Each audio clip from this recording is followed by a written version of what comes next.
just come and have a look at this and humour me and see what you think.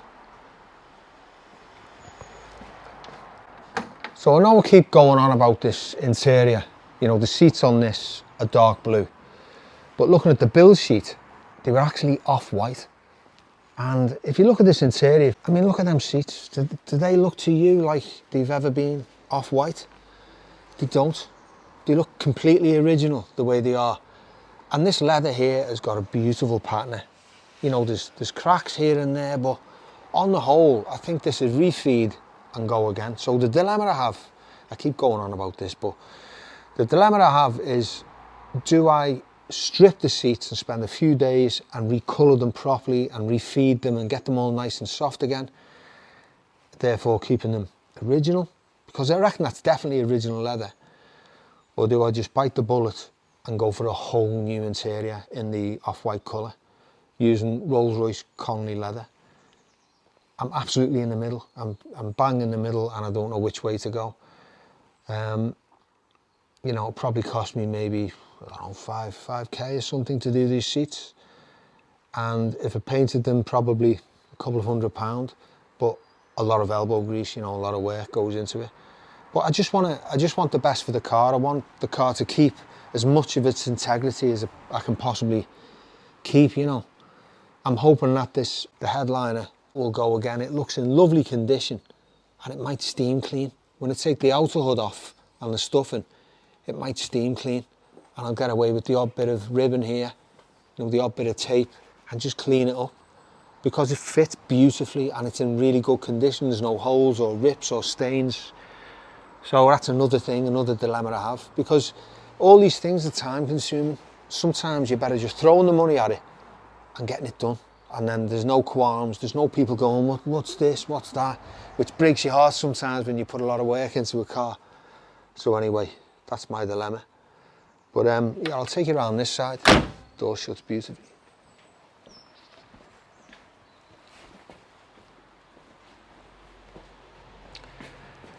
This leather here is still lovely and soft. It's plump on the pleats, like it should be, instead of flat, like you see in so many cars. My black cornice is a little bit like that, like it's been done over the years. And it just doesn't do it. It just doesn't keep up with the quality that Rolls-Royce was so famous for. You know, these should be plump, nice round, plump pleats in the back. And it's all lovely and soft, and it's the proper Rolls-Royce Conley leather. Apart from this is the only rip in the whole seat. So I could, in effect, put a brand new piece in there. And if it was colouring all the seats anyway. I mean, look at that. The leather's in lovely condition. So what I could do, I could feed these up with like a special oil for a few weeks until they're all beautifully soft. And then I could go about just doing little repairs and doing the cracks and just sanding them and cleaning them all up and scrubbing them and then recolouring them and see what we've got. But I might do all that work and then think, I'm not happy with them, I'll just throw money at it. So anyway, that's my dilemma. And looking at the door panel, I mean, look at that, it's like brand new. Lovely soft leather, no cracks. If you look here, this is the only, see in between there, like the off-white colour. Just looks to me like it's being coloured. But apart from that, you can't see any signs of it anywhere, so it's been done really well.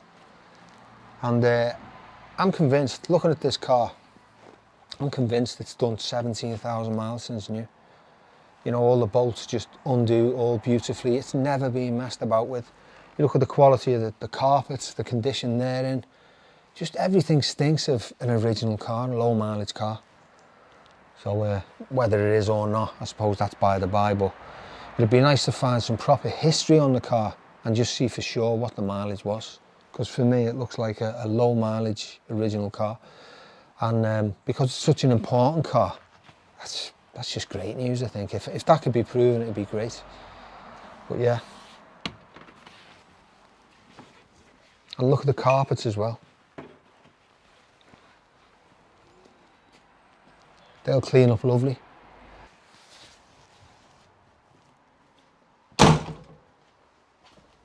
And speaking of carpets, let's give these a good soak and soap and just see how they come up.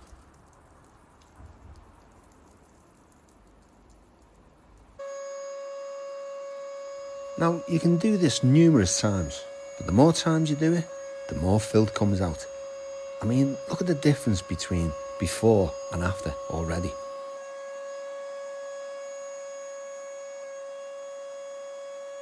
Oof, 57 years of pure filth. Now, just like the seats, in the future I may just go for brand new carpets, but for now, this'll do. Now, I've just had an idea. In order to find something of the original colour, I'm going to lift the back seat. And there you go. Look at that.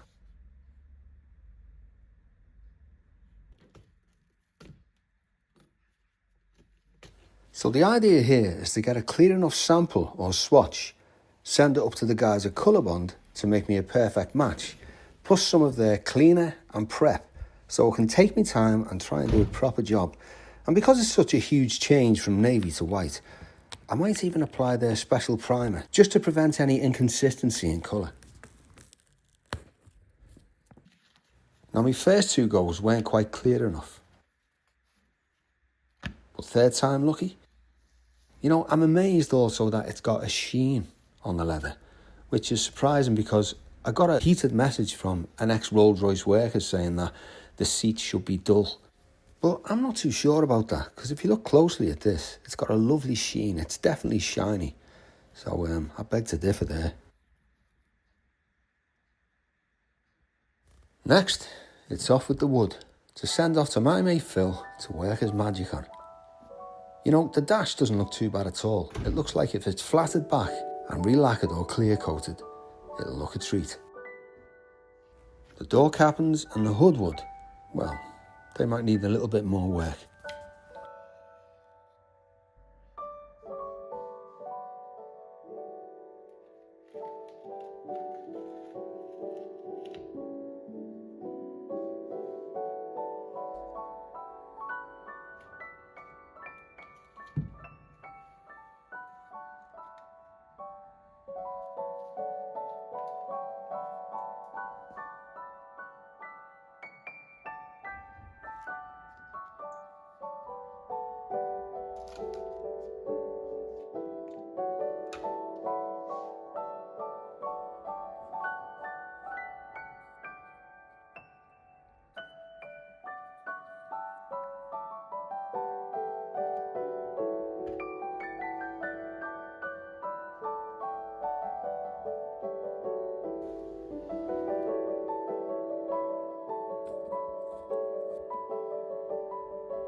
And this split leather dash, well, this can go down to our mate Paul to be recovered in some nice Rolls-Royce Conley leather to match.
Okay, so looking at this, the leather's really nice. I mean, there's the odd split like here.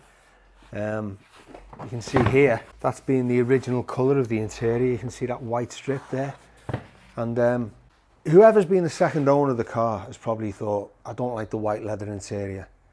It's too kind of bling for me. I think it's had a beige hood originally, a beige soft top. And they've just decided to do a radical change on it and colour the seats navy blue and match it with a navy blue vinyl hood. And it's nice, you know, it's obviously being nice back in the day, but I think the way it was originally designed, because of the historical significance of the car being the first one, I think we've got to put it back to the way it was, haven't we?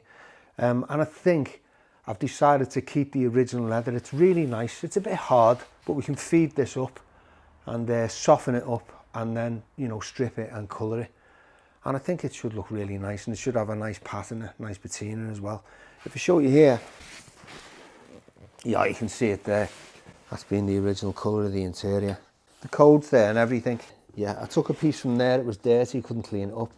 And I took a piece from here and sent it off for the to the colour bond people with the Techno spray, or vinyl coat as I call it. And I'm going to have to just, you know, really take my time on it and do a proper job. And the wood's being sent off to be done, so again, it's the race against time, you know, the countdown to the NEC Classic Motor Show in Birmingham. But as always, it's a bit kick bollock scramble, but I'm sure we'll get there in the end, hopefully. And you look at this, the base of the seat as well, that's in really nice condition. And this is all original leather, as you can see the inside. You know, this is the original interior from 1967. So it'll kind of be sacrilege to take this off and start again. As I said, if I just feed it up and take me time and maybe just repair the odd little crack, you know, I think it'll make a really lovely interior and it'll be back to the way it was when it left the factory.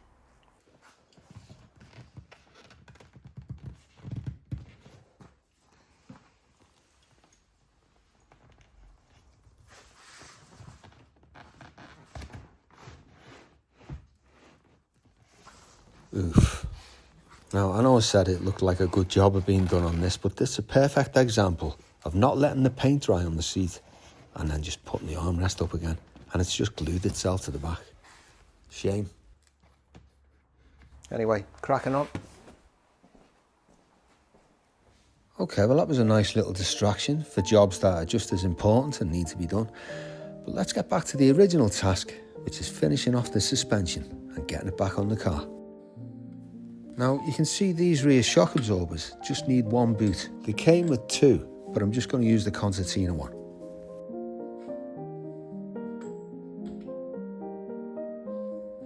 Now, although in the last episode it looked like I completed the subframe, there's still lots to do on this. I mean, these wishbones have got to be refitted, but first I've got to make the brake lines that go to the calipers.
But these are by no means complete, because now I have to remove the brake lines, repaint the wishbones, refit the brake lines, and all the bolts and washers and everything else have to be stripped in the blaster, cleaned off and repainted, ready for fitment.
And of course it's crucial that all the washers and spacers need to be fitted in the correct space.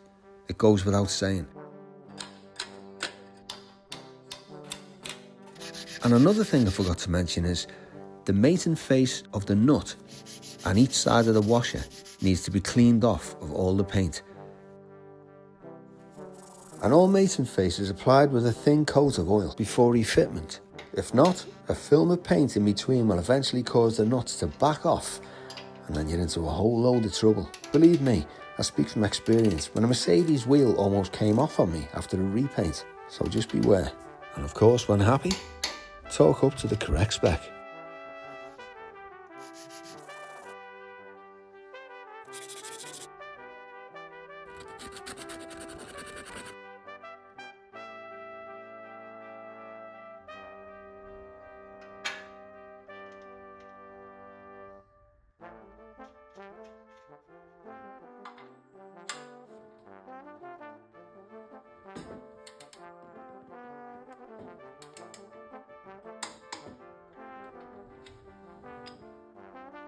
And amongst the latest shipment from IntroCar, I've taken the liberty of ordering 2 brand new straps. Remember the one that ripped out of the body during the accident? Anyway, we'll be repairing that later.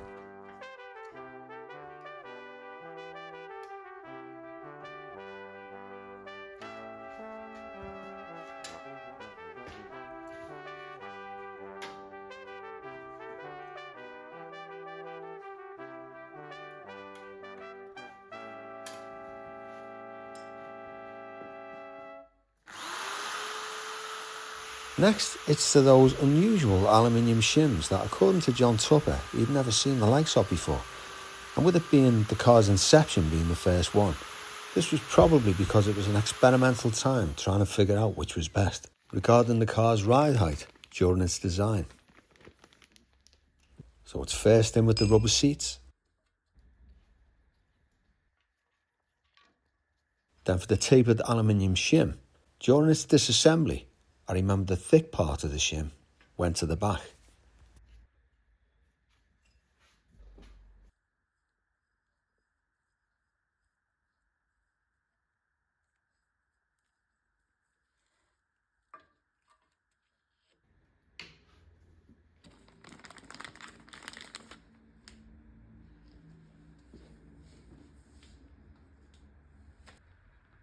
And then complete with the springs, top hats, this kit's just about ready to go.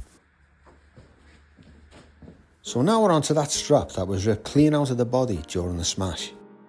And because this contains the large thread for the bolt to go into, I've now got to find a way of straightening out the piece of metal and welding it back in like a jigsaw piece.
And this bump stop's seen better days.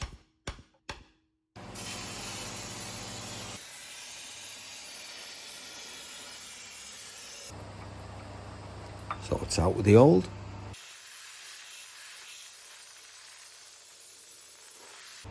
and in with the new.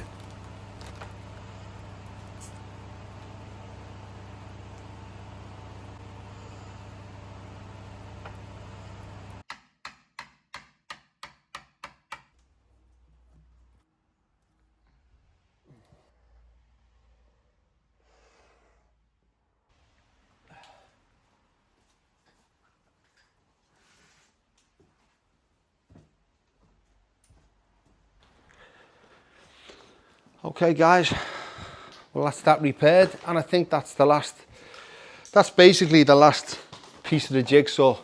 So the suspension can happily go on now. That was where the strap was ripped out, as you remember, and I put a new bump stop in too and under sealed it all. So yeah, it's ready for all this to go back in again. And as usual, it's the race to the Birmingham NEC Classic Motor Show. I'll be there for 3 days. I'm there twice a year. I'm there for the restoration show, and this is the more glitzy, more swanky show, as you know, in November, 7th to the 9th of November. And yeah, I'll be there in force. Come and meet me, have a coffee. We've had a few messages about people wanting merch, like, you know, t-shirts with Classic Obsession and hoodies. We've had some made, so we'll have some there at the show. And it'd be nice to see you. Just come down, see the car, have a little chat, have a coffee, and chew the fat as usual. You know, it'd be great to see you. And once again, thanks to all you members for supporting the show. Thanks for everybody who tunes in, and thanks for staying with me for this incredible journey. So yeah, so it's Kick Bollock Scramble from now on. 2 weeks to go. See you all next time. Thank you for watching this episode of Classic Obsession. If you enjoyed it, don't forget to like and subscribe. And see you all next time.